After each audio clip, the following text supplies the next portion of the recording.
Kaip su Justinu pradėjau dirbti, tai liko iššūkiai tik tai vieni su klientu susitarti ir sumokėti, sukomunikuoti.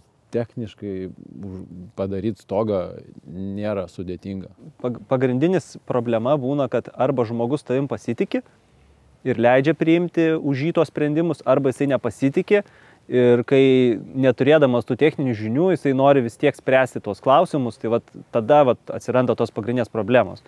Nes tu turi ne tik, kaip sakyt, daryti tą tiesioginį darbą, bet dar ir netiesiogiai jam įrodinėti, kodėl taip turi būti, ne naip, ir tas reikalauja nemažai tos energijos.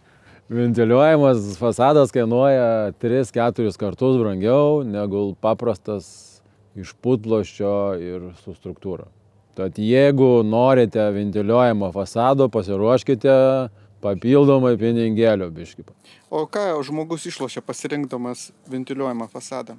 Tai žmogus, jisai iš pradžių turi tą architektūrinę viziją ir jisai turėtų pasirinkti tą pačią medžiagą, kas bus ant to, kaip atrodys jo namas, ane? Tai jeigu jisai renkasi lenteles, skalūną, čerpes kažkokias, ane? Tai yra medžiagos, kurios yra ventiliuojamo fasado apdaila.